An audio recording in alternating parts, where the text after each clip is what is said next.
आइए, सुनिए, देखिए, समझिए सनातन सत्य। जैसी दृष्टि वैसी सृष्टि, दृष्टि विज्ञान। कुदरत, कुदरती रचना एवं कुदरत के कानून से शाश्वत सुख की प्राप्ति। जोधपुर के परम पूज्य महात्मा उपासक प्रोफेसर डॉक्टर सोहन राज तातेड़ के निर्देशन में सनातन सत्य। जैसी दृष्टि वैसी सृष्टि, दृष्टि विज्ञान।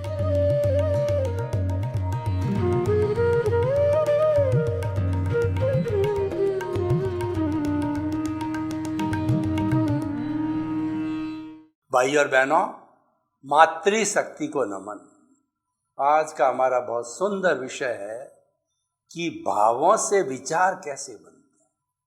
देखिए, भाव भीतरी जगत का विषय है और विचार जो है वह स्थूल शरीर का विषय है। मन है हमारा, स्थूल शरीर के अंदर रहता है। हमारे मुख्य तौर से 3 तरीके के शरीर होते हैं: स्थूल शरीर, सूक्ष्म शरीर और सूक्ष्मतम शरीर। स्थूल शरीर आप देख रहे हो, जिसके अंदर 5 इंद्रियां हैं, हाथ है, पांव है। ये स्थूल शरीर का बाहरी भाग है। और इसका भीतरी भाग के अंदर मन है, बुद्धि है, चित्त है, अहंकार है, प्रतिष्ठित आत्मा है। सारा भीतरी जगत के अंदर है। और जो इस स्थूल शरीर का संचालन करता है वह चेतन मन कहलाता है। वह जो है संचालन करने वाला सूक्ष्म शरीर कहलाता है। वह करने वाला जो है वो चेतन मन होता है, जो कि चित्त के माध्यम से चलता है।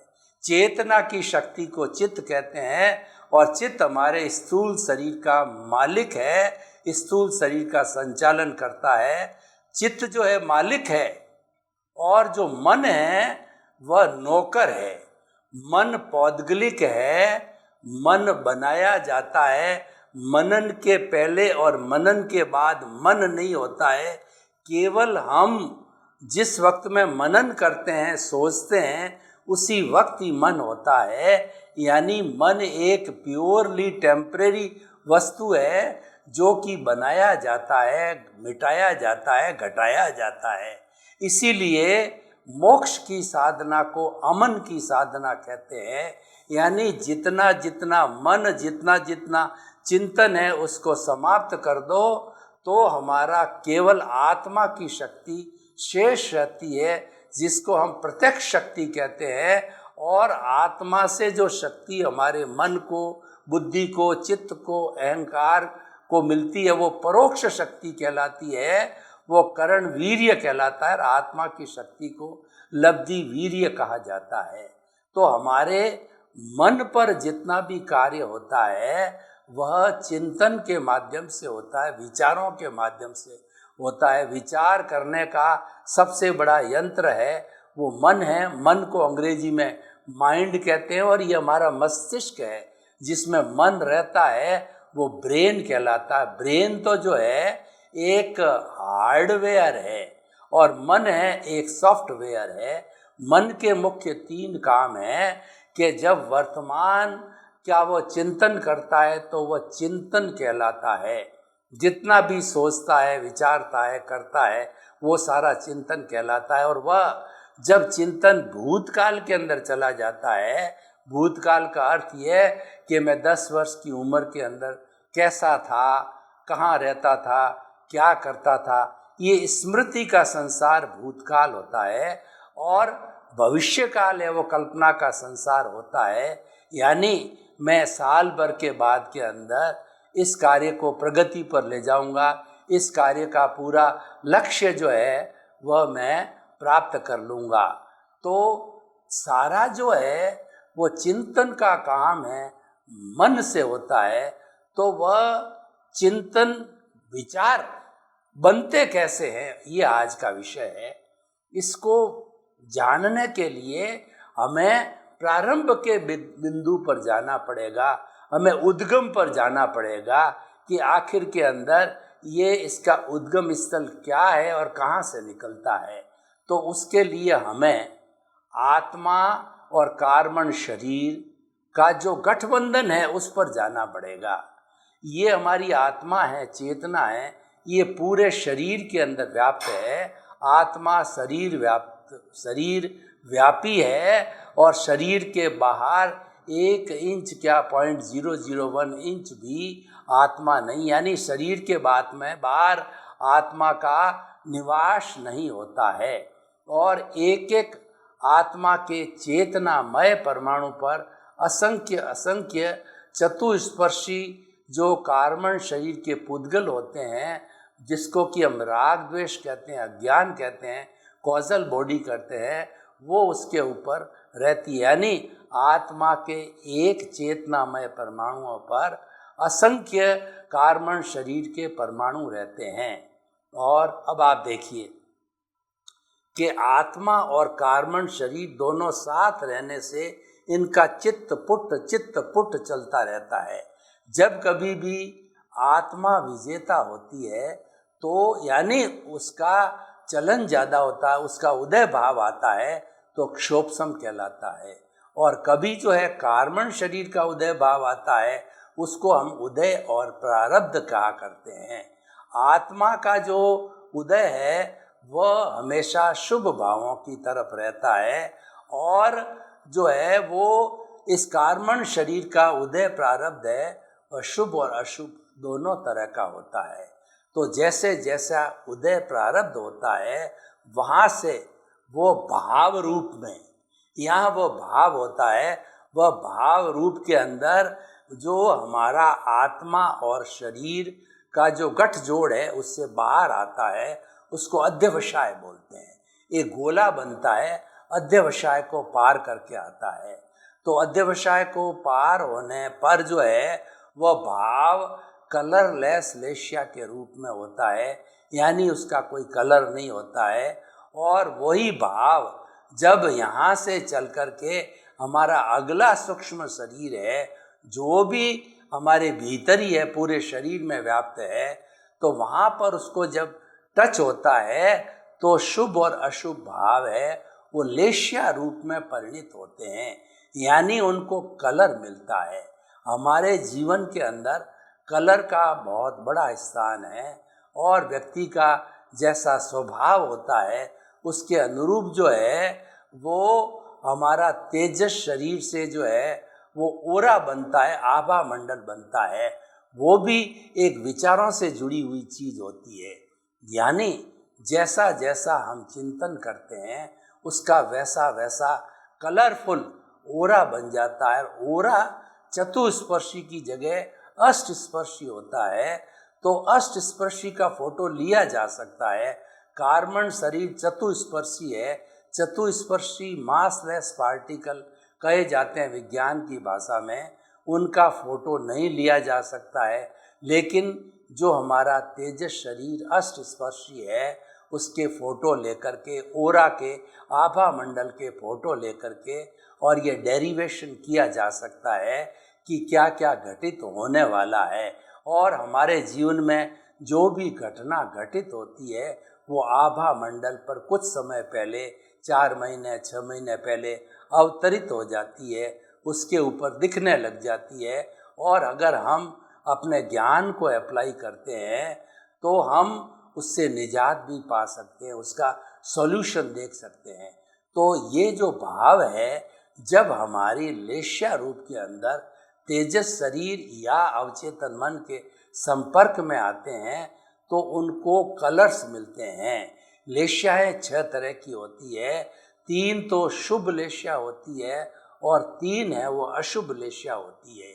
यानी शुभ लेशिया में सारा चिंतन पॉजिटिव होता है, अशुभ लेशिया के अंदर सारा चिंतन नेगेटिव होता है। अब देखिए, जो अशुभ लेशियाएं हैं वो डार्क कलर की होती है और वो डल होती है। कृष्ण लील कापोत 3 लेशाएं होती है जो कि हमारे भाव जगत कहलाती है, उन 3 लेशाओं के अंदर कृष्ण की एकदम काले रंग की अमावस्या जैसा काला रंग होता है, और वह भी जो है बहुत ही गहरा कलर काला होता है। तो उस गहरे कलर का अर्थ क्या हुआ है कि ये हिंसा के भाव भीतर से आ रहे हैं, यानी हमारा उदय और प्रारब्ध है वो बहुत हिंसात्मक है। पूर्व जन्म के अंदर हमने कोई हिंसा की थी तो उस हिंसा का प्रति उत्तर, उस हिंसा की प्रतिध्वनि, उस जो है कॉज का इफेक्ट है वो हमारे जो कृष्ण लेशा के माध्यम से अवतरित हो रहा है, वह होता है पंचेंद्रिय वध का होता है, अति आरंभ का होता है, अति समारंभ का होता है, यानी बहुत बड़ी हिंसा का जो विचार होता है वो कृष्ण लेशा होता है, वो भाव स्वरूप होता है। और दूसरी होती है नील लेशा जो कि इससे कुछ डाइल्यूट होती है। नील लेशा जो है नीले कलर का डल कलर होता है, गहरा कलर होता है। वह धोखाधड़ी, झूठा माप तोल और जो है कपट है, ये है सारी बातें हैं। ऐसी जो है हमारी ये नील लेशा होती है। तीसरा जो अशुभ भाव होता है वो कापोत लेशा यानी कबूतर के रंग की होती है। वो कृष्ण और नील से थोड़ी डाइल्यूट होती है। वो जलन के भाव होते हैं, वो ईर्ष्या के भाव होते हैं, वो घृणा के भाव होते हैं, वो नकारात्मक सोच वाले भाव होते हैं, वो कबूतरी कलर के होते हैं। तो जैसे जैसे भाव भीतर से चले थे वो भाव हमारे जो है अवचेतन मन पर या तेजस शरीर पर उतर आते हैं। अब देखिए ये बाउंड्री लाइन है, ये तो हमारा सूक्ष्म शरीर भीतर का शरीर है और यहाँ से स्टार्ट होता है ये हमारा स्थूल शरीर, यानी उन लेशाओं से जुड़ी हुई हमारा स्थूल शरीर से जो लेशाएं संपर्क में आती है, चित्त के संपर्क में आती है और जो है चेतन मन के संपर्क में आती है, यानी हमारे स्थूल शरीर के संपर्क में आती है और उसकी परमिशन से हमारे इन भावों के साथ में एंडोक्राइन ग्लैंड्स जो कि हार्मोन्स छोड़ती है उनका जो है संपर्क हो जाता है। ये डक्टलेस ग्लैंड्स हुआ करती है जिसके छेद नहीं होते हैं, परंतु वो जो हमारे शुभ या अशुभ भाव तेजस शरीर पर उतर गए हैं उन भावों को वह लिक्विड के अंदर वो द्रव्य रूप में परिणित कर देती है, हार्मोन्स में बदल देती है। शुभ भावों के हार्मोन्स, अशुभ भावों के हार्मोन्स। और डक्टलेस जो एंडोक्राइन ग्लैंड्स जो है वो हमारे हाइपोथैलेमस है, ये हमारा जो दर्शन केंद्र है, ये हाइपोथैलेमस का, ये पिनियल ग्रंथि का दर्शन केंद्र है। तो इनसे संपर्क होता है और इनके कमांड के आधार पर जो है वो जैसी जैसी लेशियाँ होती वैसे वैसे हार्मोन्स होते हैं वो सारे ब्लड के अंदर मिल जाते हैं, यानी ये जो पूरा सिस्टम एक्टिवेट हो जाता है। जो भीतर से भाव आए थे वो विचारों में बदल गए। भाव डालने में हम स्वतंत्र हैं क्योंकि भाव हमारी चेतना की शक्ति है और जब वो भाव डाल दिए जाते हैं तो उसके बाद तो वह उदय और प्रारब्ध के अधीन आ जाता है और उदय और प्रारब्ध के मामले में हम स्वतंत्र हो जाते हैं क्योंकि वह तो हमको भोगना ही होता है।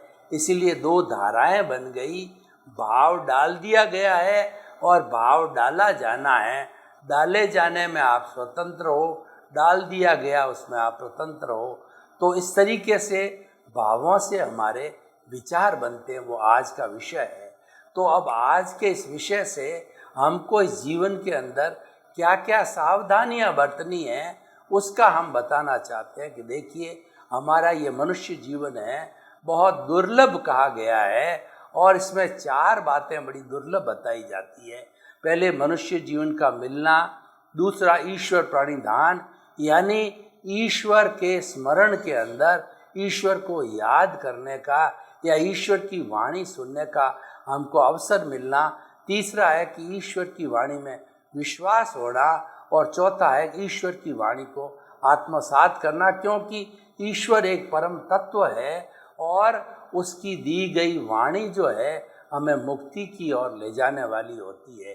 तो हमारा जीवन का लक्ष्य क्या होना चाहिए कि मूल स्वरूप के अंदर हमारा जो स्वरूप है उसकी हम जानकारी कैसे कर सकते हैं। हम दुनिया को बहुत जानते हैं, एक एक चीज़ को विस्तार से जानते हैं, लेकिन खुद को बहुत कम जानते हैं, जानने की कोशिश भी नहीं करते हैं, जानने का ज्ञान भी नहीं होता है। और खुद को जानने के ज्ञान को आत्मज्ञान कहा जाता है, और वह गुरु बिना नहीं मिलता है।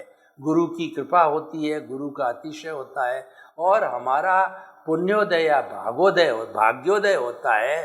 तो दोनों के मिलने से जो है वह हमें अच्छे भाव आते हैं हमें, और हमारा जीवन जो है वो लक्ष्यता की ओर जाता है। तो हमें जीवन का एक अच्छा लक्ष्य बनाना चाहिए, वह अपने स्वभाव में रमण करना सबसे बड़ा सुंदर लक्ष्य है कि स्वभाव में रमण करना और विभाव से विमुख रहना, विभाव के साथ तन्मयाकार नहीं होना, स्वभाव के साथ तन्मयाकार होना। बस यही जीवन का सच्चा सनातन सत्य है, और ये अल्टीमेट रियलिटी है कि जब हम जो है हमारे मन वचन काया के साथ में तन्मयाकार नहीं होकर के मुक्त रहेंगे, क्योंकि वह तो सारा जो है उदय प्रारब्ध है और उसका कंट्रोल है वह हमारे कुदरत के साथ है, और उस पर कुदरती रचना और कुदरत का कानून चलता है। तो वह तो एक तरीके से हमारा हिसाब है, तो वह तो होगा ही, उसको होने दो, उसके ऊपर ज़्यादा ध्यान देने की जरूरत नहीं है, उसको मात्र जानना और देखना है। और ये जानना देखने की प्रवृत्ति के अंदर हम लग जाते हैं, तभी हम उसके साथ साथ में अपने स्वरूप की जानकारी में भी लग जाते हैं, क्योंकि हमारा ध्यान उदय प्रारब्ध से हट करके हमारे स्वरूप की जानकारी के अंदर लग जाता है। यानी दृष्टि बदल गई, हमारी दृष्टि जो मन वचन काया की तरफ जा रही थी वो वहाँ से मुड़ करके और मैं शुद्ध आत्मा हूँ उसकी तरफ जा रही है। पहला जो दृष्टि जा रही थी मन वचन काया से हमारा जुड़ाव था, और अब मन वचन काया से मुक्त ऐसा मैं शुद्ध आत्मा हूँ। इसको दृष्टि विज्ञान कहते हैं। यानी मुक्ति का जो मार्ग होता है वैसे देखा जाए तो बहुत सरल है और वैसे बहुत कठिन है। सरल इसीलिए है कि हमको मात्र मन वचन काया की क्रिया चल रही है उसको देखते रहना है, जानते रहना है, और उसके साथ साथ में स्वरूप की जानकारी का अर्थ यह है कि मात्र एहसास करना है, न तो बोलना है, न चिंतन करना है, न मनन करना है, एहसास करना है, जिसको प्रीतिथि कहा जाता है। ज्ञानी पुरुष जब हमको ज्ञान देते हैं, सद्ज्ञानी सद्गुरु जब हमको ज्ञान देते हैं, तो हमारे साथ में वो तीन बड़े जो है गिफ्ट देते हैं कहना चाहिए, या तीन बड़े सूत्र हमको देते हैं। पहला सूत्र तो ये है कि हमारे में 100% प्रीतिथि करा देते हैं, हमको कर्ता भाव से जो है वो आत्म पद के ऊपर बिठा देते हैं। ये बहुत बड़ी उपलब्धि होती है। यानी वो दृष्टि विज्ञान हो गया है कि हम अपने आप को जो कर्ता मानते थे, अब जो है हम आत्म पद में आ गए तो अकर्ता बन गए, और आत्म पद में आने के बाद के अंदर हम अपने स्वरूप में खो गए कि हम ज्ञाता हैं, दृष्टा है, जानने वाले हैं, देखने वाले, अनंत ज्ञान वाले हैं, अनंत दर्शन वाले, अनंत शक्ति वाले, अनंत सुख का धाम है, हम हरि हैं, और हरि अनंत होता है। और उसकी कथा करते रहो तो वो अनंत से अनंत कई जन्मों तक भी इस हरि की कथा नहीं होती है। हरि के नाम की माला फेरी जाती है, हरि के नाम का स्मरण किया जाता है, हरि के गुणों को याद किया जाता है। हरि का जो मूल स्वरूप ज्ञाता दृष्टा है, वह स्वभाव है, उसमें रमण किया जाता है और महसूस किया जाता है कि जो हरि का जो स्वभाव होता है, आनंद है, उस आनंद के सागर में हिलोरे लेने होते हैं, गोते खाने होते हैं, क्योंकि हमारा जो हरि है वह सच्चिदानंद है। सत का मतलब अविनाशी है, चित्त का मतलब ज्ञान दर्शन डाला है, और आनंद जो है उसकी अनुभूति है। तो हम जो है ये जो है सच्चिदानंद बन करके अपने स्वरूप की जानकारी कर सकते हैं। तो हमारे इस एपिसोड का मूल अर्थ है कि भाव से विचार तो बनते हैं, लेकिन बनते कैसे हैं उसकी प्रोसेसिंग पूरी फैक्ट्री जो है हमने आपको बताई। उस प्रोसेसिंग फैक्ट्री के द्वारा जो है भाव से विचार बनते हैं। और ऐसा कहा जाता है, जैसा भाव वैसा विचार, जैसा विचार वैसा आचार, जैसा आचार वैसा व्यवहार, जैसा व्यवहार वैसा व्यक्तित्व। आपको कैसा व्यक्तित्व चाहिए, आपको पर्सनालिटी डेवलपमेंट कैसा करना है, आपको एक अच्छा इंसान बनना है, शाश्वत सुख की प्राप्ति करनी है, तो आप हमेशा शुभ भाव बनाइए, शुद्ध भावों में रहिए और शुद्ध भाव जो है बना के रहिए। शुद्ध भाव है हमारे स्वरूप की जानकारी करना। मैं कौन हूँ, मैं कहाँ से आया हूँ, मुझे कहाँ जाना है, इन सब चीज़ों का गहराई में जाकर के चिंतन करना है। ये शुद्ध भाव होते हैं। और एक शुभ भाव भी होते हैं कि हम जो है वो मन वचन काया की जितनी शुभ प्रवृत्ति है वो सारे शुभ भाव है।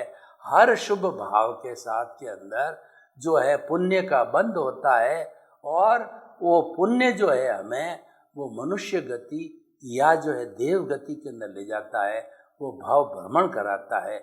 लेकिन हम मात्र जो है वह ज्ञाता दृष्टा बन करके और शुद्ध भावों के साथ में रह करके, यानी कि जो है हम अपने स्वरूप की जानकारी करके केवल जो है वह अपना इंट्रोस्पेक्शन करते रहें, सेल्फ रियलाइजेशन करते रहें, तो हमारे जो पुण्य का बंध होगा वो मुक्ति में ले जाने वाला पुण्य होगा, वो श्रेय पुण्य होगा।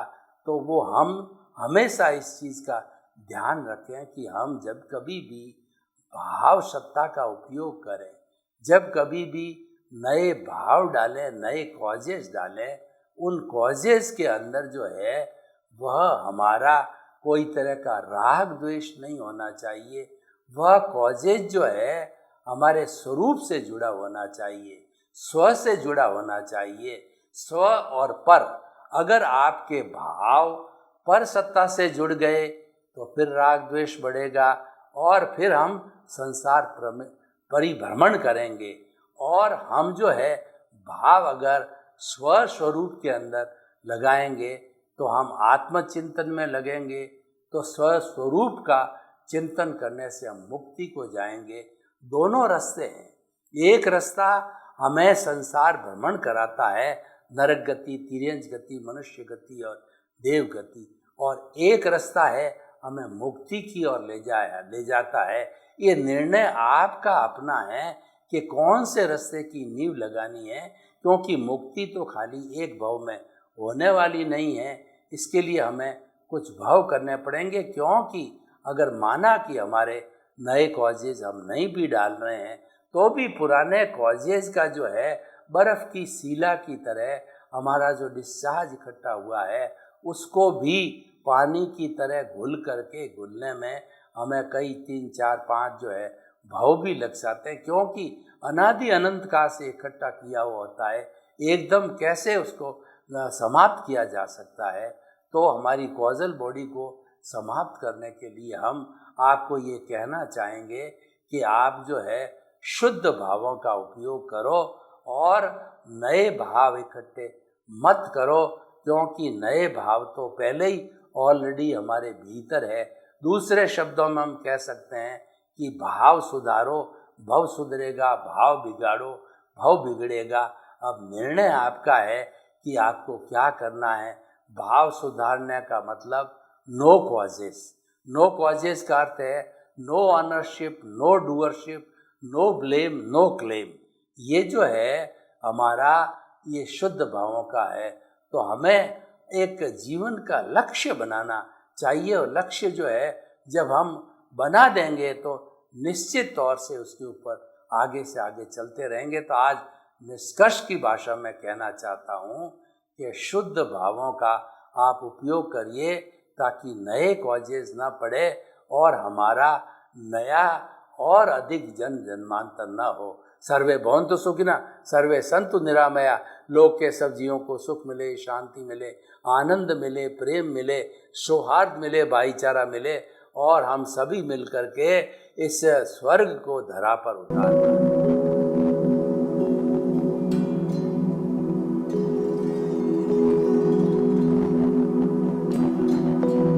एक ऐसा अंतर्राष्ट्रीय ख्याति प्राप्त मानव जो गुरु प्रेरणा से पिछले 20 वर्षों से वानप्रस्थ जीवन जीते हुए 24 घंटे मानवता की सेवा में संलग्न है।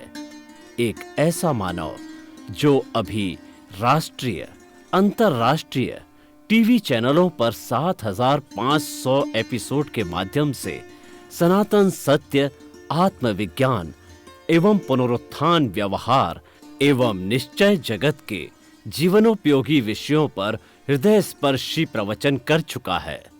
उस मानव का नाम है महात्मा उपासक प्रोफेसर डॉक्टर सोहन राज तातेड़।